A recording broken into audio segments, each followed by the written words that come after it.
I don't even know where to begin with this. Let's see if this even makes sense.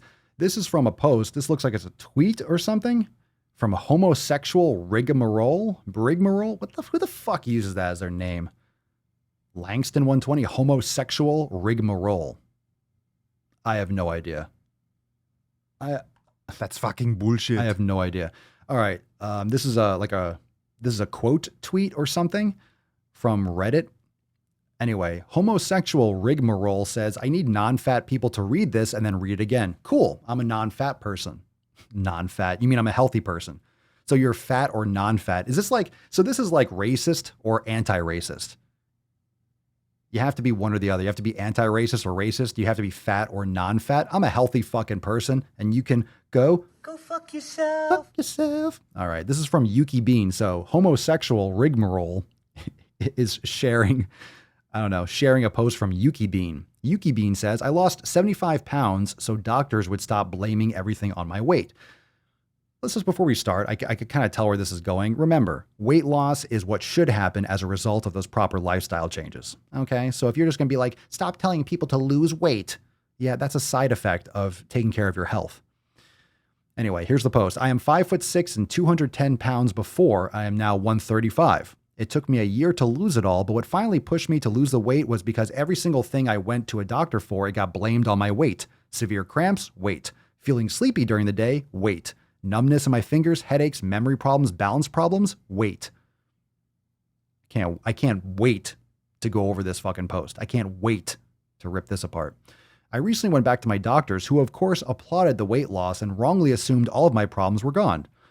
When I said no, they hadn't, they immediately ordered an MRI, sleep study, and lapro, which they hadn't done before the weight loss. The MRI found Chiari malformation, and sleep study physical found out I had an oversized uvula as well as narcolepsy. And the lapro found so much endo, I lost both of my ovaries and a portion of my colon and lower intestines. If it had been taken seriously a year ago, I might not have lost them. So yeah, fuck doctors, obviously not all of them. So sorry to hear about your issues, whoever this is, but obviously this is, when you see all these problems, I had all these issues, a lot of that can come from your poor diet. If you had to lose 80 pounds or 100 pounds, that could lead to your sleep problems. That could lead to your issues with your ovaries, right? That can lead to those issues. That can lead to digestive problems. That can lead to all these fucking issues. So this is not to say that some people don't have medical problems, but a lot of people are in denial that their medical problems were caused by their poor lifestyle habits, which then leads to weight gain. And then they're going to blame their medical problems. Like, well, where did those come from?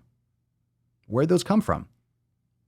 I mean, it's definitely, usually if you go to a doctor, so just to I'm not saying doctors are doing it right because they have their backs up against the wall with the systems.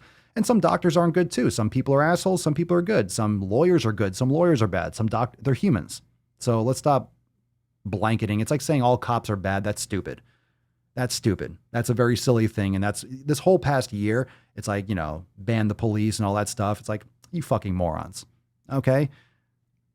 Look at the data, look at the stats. It's nothing, nowhere even remotely close to what anyone thinks. And most people are shocked at, wow, this kind of like brutality like barely happens by the numbers. But of course, if you put it on the front page of everything, everyone freaks out. So if you only talk about bad doctors, oh, doctors are evil or fat phobic, the louder you are, you think the more right you are by today's standards. That's not true. So if you have, just looking at the surface of this, if you go to the doctor, you got blamed your weight. Severe cramps, weight. Well, it can be your lifestyle habits. If you're eating poorly, a lot of women have horrific periods and issues with cramps because they're eating shit. If you are overweight, what usually causes overweight?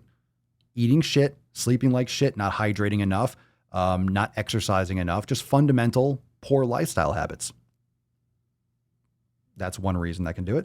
And that can cause severe cramps too. Why not? Feeling sleepy during the day? Weight. Why not? Poor lifestyle habits can make you feel sluggish. Too much caffeine or too much sugar, insulin resistance, not exercising, eating garbage foods like I mentioned, not sleeping enough. All those things can cause feeling sleepy during the day, which would result in you being too overweight. So if you're changing your lifestyle habits, you'll lose weight and you probably sleep better. That's not unrealistic.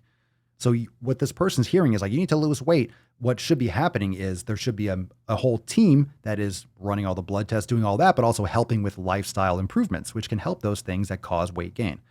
Numbness in my fingers, headaches, memory problems. Sure, headaches and migraines can come from food. Memory problems can easily come from food. The gut-brain axis, it definitely fuels your brain and your ability to function cognitively. Balance problems? Sure, why not? Numbness in your fingers? You ever hear of diabetes? I mean, these are common things. These are common things. It's like this is supposed to fucking lead to me being like, oh my God, doctors are awful. You shouldn't lose weight. Losing weight's not the answer. This is one example. And this can easily have a lot to do with lifestyle habits. I'm not saying all of it. You can inherit heart issues, but a lot of people, most issues, most diseases, most issues are environmental. What that means is what you expose yourself to your entire life. So think about this. If you're saying that something is just genetic, right? Weight gain's genetic. That means you're born, you could just do nothing. Like no matter what you do, you're going to be the same way. That's fucking nonsense. All right, there's certain predispositions when it comes to genetics, but you all know this. Most cancers, like 85%, I think, of all cancer is environmental.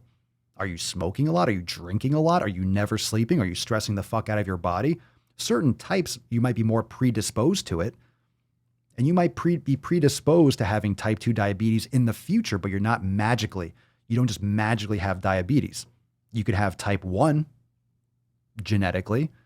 Type 2 is more often than not, if not only, environmental.